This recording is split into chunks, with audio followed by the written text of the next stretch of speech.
ਸਰੀ ਵਿੱਚ ਰਹਿਣ ਵਾਲੇ ਇੱਕ 70 ਸਾਲ ਦੇ ਪੰਜਾਬੀ ਬਜ਼ੁਰਗ ਦੇ ਉੱਤੇ ਗੰਭੀਰ ਮਾਮਲੇ ਦਰਜ ਹੋਏ ਨੇ। ਦੱਸਾਂਗੇ ਕੀ ਹੈ ਮਾਮਲਾ ਤੇ ਕੀ ਹੋਈ ਹੈ ਕਾਰਵਾਈ। ਅੱਗੇ ਜਾਣਕਾਰੀ ਦੱਸਾਂਗੇ ਕਿ ਇਹਨਾਂ ਦਿਨਾਂ ਵਿੱਚ ICBC ਦੇ ਵੱਲੋਂ ਡਰਾਈਵਰਾਂ ਦੇ ਵਾਸਤੇ ਕਿਹੜੀ ਚੇਤਾਵਨੀ ਦਿੱਤੀ ਗਈ ਹੈ ਤੇ ਨਾਲ ਹੀ ਕੀ ਅੰਕੜੇ ਜਾਰੀ ਕੀਤੇ ਗਏ ਨੇ।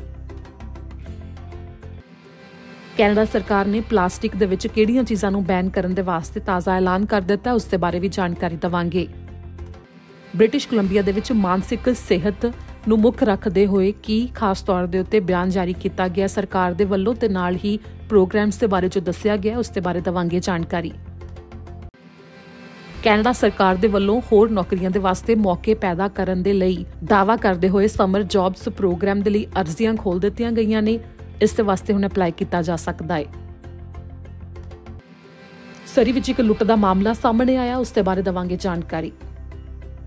ਸਭ ਤੋਂ ਪਹਿਲਾਂ ਤੁਹਾਨੂੰ ਦੱਸਾਂਗੇ ਜੋ ਸਰੀ ਵਿੱਚ ਰਹਿਣ ਵਾਲੇ ਇੱਕ 70 ਸਾਲ ਦੇ ਪੰਜਾਬੀ ਦੇ ਉੱਤੇ ਗੰਭੀਰ ਮਾਮਲੇ ਦਰਜ ਹੋਏ ਨੇ ਉਸ ਦੇ ਬਾਰੇ।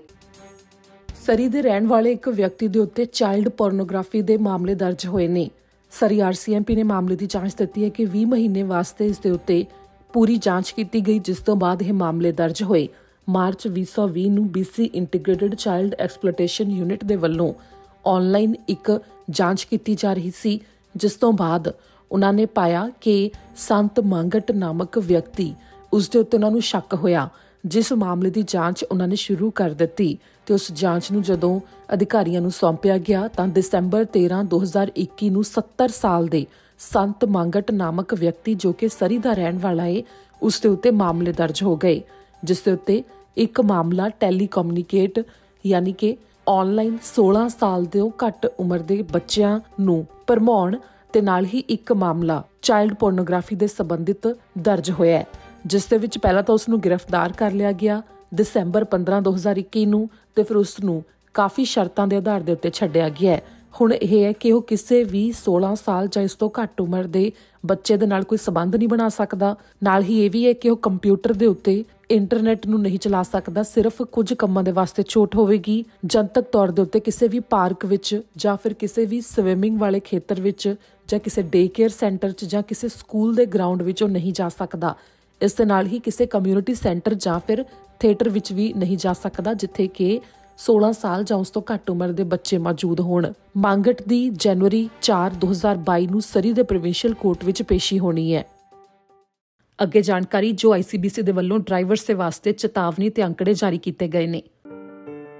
ICBC ਵੱਲੋਂ ਡਰਾਈਵਰਾਂ ਨੂੰ ਯਾਦ ਕਰਵਾਇਆ ਗਿਆ ਤੇ ਸੁਰੱਖਿਅਤ ਤਰੀਕੇ ਨਾਲ ਗੱਡੀ ਚਲਾਉਣ ਦੇ ਲਈ ਕਿਹਾ ਜਾ ਰਿਹਾ ਹੈ। ਜੋ ਇਸ ਸਮੇਂ ਮੌਸਮ ਵੀ ਖਰਾਬ ਚੱਲ ਰਿਹਾ ਹੈ ਤੇ ਨਾਲ ਹੀ ਸੜਕਾਂ ਦੇ ਉੱਤੇ ਛੁੱਟੀਆਂ ਦੇ ਕਰਕੇ ਵਾਹਨ ਜ਼ਿਆਦਾ ਹੁੰਦੇ ਨੇ। ਇਸ ਦੌਰਾਨ ਕਈ ਸਾਲ ਦੇ ਅੰਕੜੇ ਕੱਢਦੇ ਹੋਏ ਔਸਤਨ ਦੱਸਿਆ ਗਿਆ ਹੈ ਕਿ ਹਰ ਘੰਟੇ 23 ਹਾਦਸੇ ਹੁੰਦੇ ਨੇ ਅਜਿਹੇ ਦਿਨਾਂ ਦੇ ਵਿੱਚ। ਕ੍ਰਿਸਮਸ ਦੀਆਂ ਛੁੱਟੀਆਂ ਤੇ ਨਵੇਂ ਸਾਲ ਦੀਆਂ ਛੁੱਟੀਆਂ ਵਿੱਚ ਬ੍ਰਿਟਿਸ਼ ਕੋਲੰਬੀਆ ਦੇ ਵਿੱਚ ਔਸਤਨ 540 ਵਿਅਕਤੀ ਜ਼ਖਮੀ ਹੋ ਜਾਂਦੇ ਨੇ ਤੇ 1900 ਸੜਕ ਹਾਦਸੇ ਹੋ ਜਾਂਦੇ ਨੇ ਤੇ ਹਰ ਸਾਲ ਘੱਟੋ ਘੱਟ 3 ਜਣਿਆਂ ਦੀ ਜਾਨ ਚਲੀ ਜਾਂਦੀ ਹੈ। ਇਸ ਦੌਰਾਨ 5 ਸਾਲ ਦੇ ਅੰਕੜੇ ਜਿਸ ਦੇ ਵਿੱਚ ਸਾਲ 2016 ਤੋਂ ਲੈ ਕੇ ਸਾਲ 2020 ਤੱਕ ਦਾ ਦੱਸਿਆ ਗਿਆ ਕਿ ਖਾਸ ਤੌਰ ਦੇ ਉੱਤੇ ਲੋਅਰ ਮੇਨਲੈਂਡ ਦੇ ਵਿੱਚ ਹੀ 260 ਵਿਅਕਤੀ ਜ਼ਖਮੀ ਹੋ ਜਾਂਦੇ ਨੇ, 740 ਸੜਕ ਹਾਦਸੇ ਹੋ ਜਾਂਦੇ ਨੇ, ਜੋ ਕਿ ਦਸੰਬਰ 24 ਤੋਂ ਦਸੰਬਰ 26 ਦੇ ਦਿਨ ਵਿੱਚ ਜ਼ਿਆਦਾ ਗਿਣਤੀ 'ਚ ਹਾਦਸੇ ਹੁੰਦੇ ਨੇ। ਨਵੇਂ ਸਾਲ ਨੂੰ 31 ਦਸੰਬਰ ਦੀ ਸ਼ਾਮ 6 ਵਜੇ ਤੋਂ ਲੈ ਕੇ ਜਨਵਰੀ 1 ਦੀ ਅੱਧੀ ਰਾਤ ਤੱਕ ਕਾਫੀ ਜ਼ਿਆਦਾ ਗਿਣਤੀ 'ਚ ਹਾਦਸੇ ਹੋਣ ਦੇ ਬਾਰੇ ਜਾਣਕਾਰੀ ਸਾਹਮਣੇ ਆਉਂਦੀ ਹੈ।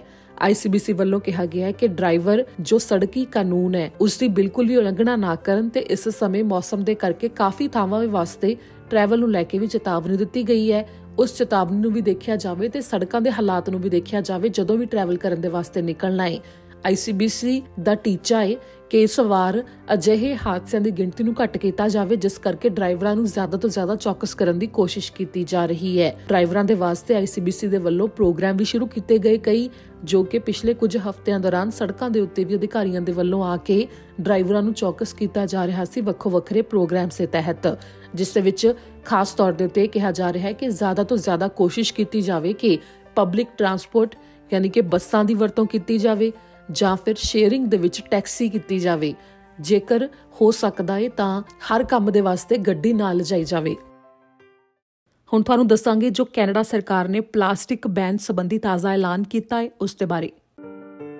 ਲਿਬਰਲ ਸਰਕਾਰ ਦੇ ਵੱਲੋਂ ਆਪਣਾ ਪਲਾਨ ਜਾਰੀ ਕਰ ਦਿੱਤਾ ਗਿਆ, ਜਿਸ ਦੇ ਵਿੱਚ 6 ਚੀਜ਼ਾਂ ਪਲਾਸਟਿਕ ਦੀਆਂ ਅਜਿਹੀਆਂ ਜਿਹੜੀਆਂ ਕਿ ਰੀਸਾਈਕਲ ਕਰਨੀਆਂ ਮੁਸ਼ਕਲ ਨੇ, ਉਹਨਾਂ ਨੂੰ ਬੈਨ ਕੀਤਾ ਜਾਵੇਗਾ। ਇੱਕ ਵਾਰ ਵਰਤੋਂ ਵਿੱਚ ਆਉਣ ਵਾਲੀ ਉਹ ਪਲਾਸਟਿਕ ਹੈ, ਜਿਸ ਦੇ ਵਿੱਚ ਸਟ੍ਰॉ, ਇਸ ਦੇ ਨਾਲ ਹੀ ਕਟਲਰੀ ਤੇ ਗਰੋਸਰੀ ਦੇ ਬੈਗ ਯਾਨੀ ਕਿ ਲਿਫਾਫੇ ਤੇ ਇਸ ਦੇ ਨਾਲ ਹੀ ਅਜਿਹੇ ਕੰਟੇਨਰ ਜਿਨ੍ਹਾਂ ਨੂੰ ਰੀਸਾਈਕਲ ਕਰਨਾ ਮੁਸ਼ਕਲ ਹੈ ਤੇ ਉਹ ਭੋਜਨ ਲੈਣ ਦੇ ਵਾਸਤੇ ਵਰਤੇ ਜਾਂਦੇ ਨੇ। ਇਸ ਦੇ ਵਾਸਤੇ ਕੈਨੇਡਾ ਸਰਕਾਰ ਦੇ ਵੱਲੋਂ ਇਹ ਵੀ ਕਹਿ ਦਿੱਤਾ ਗਿਆ ਕਿ ਜਿੱਥੇ ਇਹ ਚੀਜ਼ਾਂ ਤਿਆਰ ਕੀਤੀਆਂ ਜਾਂਦੀਆਂ ਨੇ ਤਾਂ ਉਹਨਾਂ ਥਾਵਾਂ ਨੂੰ ਵੀ ਬੰਦ ਕੀਤੇ ਜਾਣ ਦੇ ਬਾਰੇ ਕਿ ਇਹਨਾਂ ਚੀਜ਼ਾਂ ਨੂੰ ਤਿਆਰ ਹੀ ਨਾ ਕੀਤਾ ਜਾਵੇ, ਉਸੇ ਬਾਰੇ ਵੀ ਇਹ ਐਲਾਨ ਕੀਤਾ ਗਿਆ। ਇਸ ਦੌਰਾਨ ਇਨਵਾਇਰਨਮੈਂਟ ਮੰਤਰੀ ਤੇ ਨਾਲ ਹੀ ਸਿਹਤ ਮੰਤਰੀ ਨੇ ਮਿਲ ਕੇ ਐਲਾਨ ਕੀਤਾ ਮੰਗਲਵਾਰ ਨੂੰ, ਜਿਸ ਦੇ ਵਿੱਚ ਉਹਨਾਂ ਨੇ ਇਹ ਵੀ ਕਿਹਾ ਕਿ ਸਾਲ 2022 ਦੇ ਅੰਤ ਤੱਕ ਇਹ ਹੋਂਦ ਵਿੱਚ ਆ ਜਾਵੇਗਾ। ਦਰਅਸਲ ਪਹਿਲਾਂ ਇਹ ਸਾਲ 2021 ਦੇ ਅੰਤ ਦੇ ਤੱਕ ਹੀ ਹੋਂਦ ਵਿੱਚ ਆਉਣਾ ਸੀ, ਪਰ ਕੋਵਿਡ-19 ਦੇ ਕਰਕੇ ਜੋ ਹਾਲਾਤ ਬਣੇ ਉਸ ਮੌਕੇ ਇਸ ਨੂੰ ਅੱਗੇ ਕਰਨਾ ਪਿਆ। ਪਰ ਹੁਣ ਦਾਅਵਾ ਕੀਤਾ ਗਿਆ ਕਿ ਸਾਲ 2022 ਦੇ ਅੰਤ ਤੱਕ ਇਹ ਲਾਗੂ ਹੋ ਜਾਵੇਗਾ। ਜੋ 6 ਚੀਜ਼ਾਂ ਨੇ ਕੈਨੇਡਾ ਦੇ ਵਿੱਚ ਉਸ ਨੂੰ ਬੈਨ ਕਰ ਦਿੱਤਾ ਜਾਵੇਗਾ, ਜਿਸ ਦੇ ਲਈ ਵੱਖੋ ਵੱਖਰੇ ਸਟੋਰ ਤੇ ਵੱਡੇ ਬਿਜ਼ਨਸ ਨੇ ਜੋ ਉਹਨਾਂ ਨੂੰ ਜਾਣਕਾਰੀ ਦਿੱਤੀ ਜਾ ਰਹੀ ਹੈ, ਜਿਸ ਦੇ ਨਾਲ ਹੀ ਇਹ ਵੀ ਅੰਦਾਜ਼ਾ ਲਗਾਇਆ ਜਾ ਰਿਹਾ ਹੈ ਕਿ ਕਈ ਲੱਖ ਟਨ ਪਲਾਸਟਿਕ ਜੋ ਕੂੜੇ ਦੇ ਰੂਪ ਵਿੱਚ ਬਾਹਰ ਨਿਕਲਦੀ ਹੈ ਉਹ ਬੰਦ ਹੋ ਜਾਵੇਗੀ ਜੇਕਰ ਇਹ ਫੈਸਲਾ ਲੈ ਲਿਆ ਜਾਂਦਾ ਹੈ, ਜਿਸ ਦੇ ਨਾਲ ਵਾਤਾਵਰਣ ਨੂੰ ਕਾਫੀ ਜ਼ਿਆਦਾ ਫਾਇਦਾ ਹੋਵੇਗਾ। ਇਸ ਦੇ ਨਾਲ ਹੀ ਕਈ ਵੱਡੇ ਵਪਾਰ ਕੈਨੇਡਾ ਭਰ ਵਿੱਚ ਪਹਿਲਾਂ ਹੀ ਜਿਵੇਂ ਕਿ ਪਲਾਸਟਿਕ ਦੇ ਲਿਫਾਫੇ ਤੇ ਇਹਨਾਂ ਚੀਜ਼ਾਂ ਨੂੰ ਬੰਦ ਕਰ ਚੁੱਕੇ ਨੇ। ਅੱਗੇ ਜਾਣਕਾਰੀ ਬ੍ਰਿਟਿਸ਼ ਕੋਲੰਬੀਆ ਸਰਕਾਰ ਦੇ ਵੱਲੋਂ ਮਾਨਸਿਕ ਸਿਹਤ ਨੂੰ ਲੈ ਕੇ ਕਿਹੜੀਆਂ ਗੱਲਾਂ ਕਹੀਆਂ ਗਈਆਂ ਨੇ ਉਹ ਦੱਸਾਂਗੇ। ਬ੍ਰਿਟਿਸ਼ ਕੋਲੰਬੀਆ ਦੇ ਵਿੱਚ ਮਾਨਸਿਕ ਸਿਹਤ ਤੇ ਨਸ਼ਾ ਛੁਡਾਊ ਵਿਭਾਗ ਵੱਲੋਂ ਮੰਤਰੀ ਸ਼ੀਲਾ ਮੈਲਕਮਸਨ ਦੇ ਵੱਲੋਂ ਇੱਕ ਬਿਆਨ ਜਾਰੀ ਕੀਤਾ ਗਿਆ, ਜੋ ਕਿ ਸਾਲ ਦੇ ਅੰਤ ਵਿੱਚ ਮਾਨਸਿਕ ਸਿਹਤ ਸੰਬੰਧੀ ਇੱਕ ਦੂਜੇ ਦਾ ਧਿਆਨ ਰੱਖਣ ਦੀ ਲੋੜ ਹੈ ਉਸ ਬਾਰੇ ਹੈ, ਜਿਸ ਦੇ ਵਿੱਚ ਉਹਨਾਂ ਨੇ ਕਿਹਾ ਕਿ ਇਸ ਸਮੇਂ ਜਿਵੇਂ ਕਿ ਛੁੱਟੀਆਂ ਦੀ ਰੁੱਤ ਵੱਲ ਸਾਰੇ ਵਧ ਰਹੇ ਨੇ ਤਾਂ ਇਸ ਮੌਕੇ ਆਲੇ ਦੁਆਲੇ ਦੇ ਲੋਕਾਂ ਦੀ ਮਾਨਸਿਕ ਸਿਹਤ ਦਾ ਖਾਸ ਧਿਆਨ ਰੱਖਣਾ ਸਾਰਿਆਂ ਨੂੰ ਯਾਦ ਰੱਖਣਾ ਚਾਹੀਦਾ ਹੈ। ਜਿਨ੍ਹਾਂ ਕਿਹਾ ਕਿ ਇਹ ਪਿਛਲਾ ਸਾਲ ਬ੍ਰਿਟਿਸ਼ ਕੋਲੰਬੀਆ ਦੇ ਲੋਕਾਂ ਦੇ ਲਈ ਕਾਫੀ ਮੁਸ਼ਕਲ ਰਿਹਾ ਹੈ, ਜਿਸ ਦੇ ਵਿੱਚ ਮਹਾਮਾਰੀ, ਜ਼ਹਿਰੀਲੇ ਡਰੱਗ ਸੰਕਟ ਵਰਗੀਆਂ ਸਿਹਤ ਐਮਰਜੈਂਸੀਆਂ ਦੇ ਨਾਲ-ਨਾਲ ਹੜ੍ਹ, ਜੰਗਲੀ ਅੱਗ ਤੇ ਅੱਤ ਦੀ ਗਰਮੀ ਦਾ ਸਾਰਿਆਂ ਨੇ ਸਾਹਮਣਾ ਕੀਤਾ ਹੈ ਤੇ ਇਸ ਦੇ ਨਾਲ-ਨਾਲ ਜੋ ਮੂਲ ਨਿਵਾਸੀ ਨੇ ਉਹਨਾਂ ਦੇ ਪਰਿਵਾਰਾਂ ਦੇ ਪੁਰਾਣੇ ਸਦਮੇ ਤਾਜ਼ਾ ਹੋਏ, ਕਿਉਂਕਿ ਦੇਸ਼ ਦੇ ਵਿੱਚ ਇਸ ਗੱਲ ਦੀ ਪੁਸ਼ਟੀ ਦੇ ਨਾਲ ਹਜੇ ਵੀ ਜੂਝਿਆ ਜਾ ਰਿਹਾ ਹੈ ਕਿ ਉਹ ਪਹਿਲਾਂ ਹੀ ਜਾਣਦੇ ਸਨ ਕਿ ਹਜ਼ਾਰਾਂ ਬੱਚੇ ਰਿਹਾਇਸ਼ੀ ਸਕੂਲਾਂ ਦੀ ਜ਼ਮੀਨ ਦੇ ਵਿੱਚ ਦਫਨਾਏ ਗਏ ਨੇ ਜਾਂ ਨਹੀਂ। ਇਹਨਾਂ ਵਿਨਾਸ਼ਕਾਰੀ ਤਰਾਸਦੀਆਂ ਨੇ ਵਿਅਕਤੀਗਤ ਤੇ ਸਮੂਹਿਕ ਮਾਨਸਿਕ ਸਿਹਤ ਦੇ ਉੱਤੇ ਸਾਰਿਆਂ ਦੇ ਕਾਫੀ ਜ਼ਿਆਦਾ ਪ੍ਰਭਾਵ ਪਾਇਆ ਹੈ, ਜਿਸ ਦੇ ਵਿੱਚ ਮੰਤਰੀ ਨੇ ਕਿਹਾ ਕਿ ਉਹਨਾਂ ਨੂੰ ਲੱਗਦਾ ਹੈ ਕਿ ਸੂਬੇ ਦੇ ਲੋਕ ਦੁੱਖ ਤੇ ਥਕਾਵਟ ਦਾ ਭਾਰ ਮਹਿਸੂਸ ਕਰ ਰਹੇ ਨੇ ਤੇ ਯਕੀਨੀ ਬਣਾਉਣਾ ਉਹਨਾਂ ਦੀ ਜ਼ਿੰਮੇਵਾਰੀ ਹੈ ਕਿ ਇਸ ਮੁਸ਼ਕਿਲ ਸਮੇਂ ਵਿੱਚ ਲੋਕਾਂ ਨੂੰ ਸਹਿਯੋਗ ਦਿੱਤਾ ਜਾਵੇ। ਜਿਸ ਦੇ ਵਿੱਚ ਮੰਤਰੀ ਨੇ ਵੀ ਕਿਹਾ ਕਿ ਛੁੱਟੀਆਂ ਦੇ ਮੌਕੇ ਆਨੰਦ ਲੈਣ ਤੇ ਜਸ਼ਨ ਮਨਾਉਣ ਦਾ ਸਮਾਂ ਹੈ, ਜਿਵੇਂ ਕਿ ਤਾਂ ਇਹੋ ਸਮਾਂ ਹੈ ਕਿ ਆਪਣੀ ਮਾਨਸਿਕ ਸਿਹਤ ਤੇ ਆਪਣੇ ਨਜ਼ਦੀਕੀ ਲੋਕਾਂ ਦੀ ਮਾਨਸਿਕ ਸਿਹਤ ਦਾ ਵਿਸ਼ੇਸ਼ ਧਿਆਨ ਰੱਖਿਆ ਜਾਵੇ। ਜੇਕਰ ਮਾਨਸਿਕ ਸਿਹਤ ਸੰਬੰਧੀ ਸਹਾਇਤਾ ਦੀ ਲੋੜ ਹੈ ਤਾਂ ਇਸ ਬਾਰੇ ਜੋ ਸਰਕਾਰ ਦੇ ਵੱਲੋਂ ਵੱਖ-ਵੱਖਰੇ ਪ੍ਰੋਗਰਾਮ ਸ਼ੁਰੂ ਕੀਤੇ ਗਏ ਨੇ ਤੇ ਨਾਲ ਹੀ ਮਦਦ ਦਿੱਤੀ ਜਾਂਦੀ ਹੈ ਤਾਂ ਉਸ ਦੇ ਉੱਤੇ ਸੰਪਰਕ ਕਰਕੇ ਮਦਦ ਲਈ ਜਾ ਸਕਦੀ ਹੈ।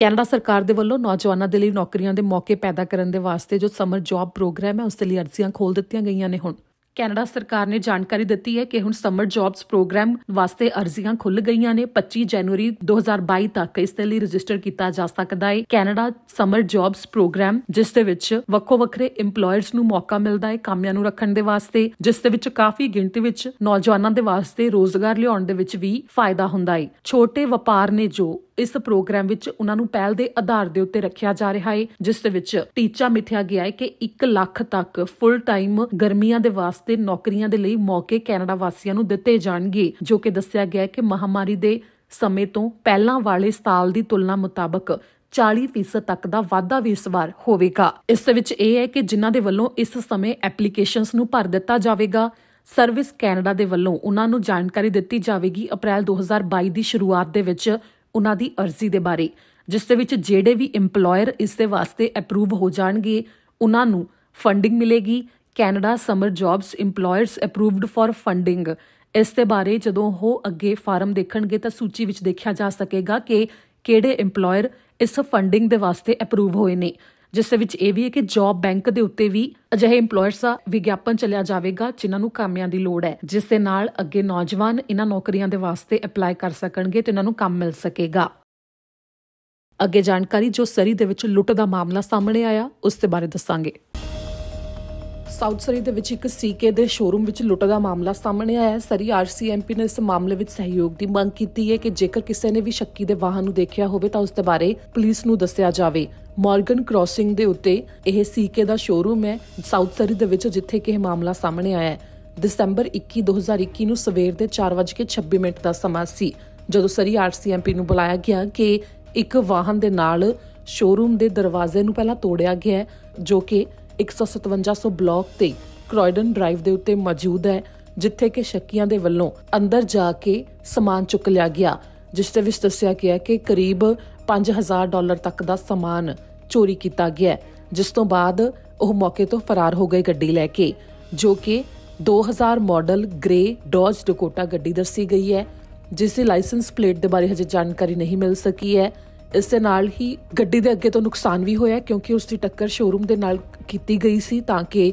ਸ਼ੋਰੂਮ ਦੇ ਅੰਦਰ ਜਾਇਆ ਜਾ ਸਕੇ ਸ਼ੀਸ਼ੇ ਤੋੜ ਕੇ, ਤੇ ਇਸ ਦੇ ਨਾਲ ਹੀ ਵਾਹਨ ਦੇ ਵਿੱਚ 3 ਤੋਂ 4 ਜਣੇ ਮੌਜੂਦ ਸਨ ਜਦੋਂ ਇਹ ਲੁੱਟ ਕੀਤੀ ਗਈ। ਹਜੇ ਪੁਲਿਸ ਨੂੰ ਇਸ ਦੇ ਬਾਰੇ ਪੁਸ਼ਟੀ ਨਹੀਂ ਹੋਈ ਕਿ ਉਹ ਵਾਹਨ ਚੋਰੀ ਦਾ ਸੀ ਜਾਂ ਫਿਰ ਉਹਨਾਂ ਦੇ ਵਿੱਚੋਂ ਹੀ ਕਿਸੇ ਵਿਅਕਤੀ ਦਾ ਸੀ। ਪੁਲਿਸ ਅਧਿਕਾਰੀਆਂ ਦੇ ਵੱਲੋਂ ਹਜੇ ਸੀਸੀਟੀਵੀ ਫੁਟੇਜ ਖੰਗਾਲੀ ਜਾ ਰਹੀ ਹੈ। ਇਸ ਦੇ ਨਾਲ ਹੀ ਇੰਟੀਗ੍ਰੇਟਿਡ ਫੋਰੈਂਸਿਕ ਆਇਡੈਂਟੀਫਿਕੇਸ਼ਨ ਟੀਮ ਵੀ ਮਾਮਲੇ ਦੀ ਜਾਂਚ ਕਰ ਰਹੀ ਹੈ। ਪੁਲਿਸ ਦਾ ਕਹਿਣਾ ਹੈ ਕਿ ਜੇਕਰ ਕਿਸੇ ਨੂੰ ਵੀ ਇਸ ਮਾਮਲੇ ਦੇ ਬਾਰੇ ਜਾਂ ਅਜਿਹੇ ਵਾਹਨ ਦੇ ਬਾਰੇ ਕੋਈ ਵੀ ਜਾਣਕਾਰੀ ਹੋਵੇ ਤਾਂ ਸਰੀ ਆਰਸੀਐਮਪੀ ਨਾਲ 604 5990 502 ਤੇ ਸੰਪਰਕ ਕਰਕੇ ਦੱਸਿਆ ਜਾ ਸਕਦਾ ਹੈ।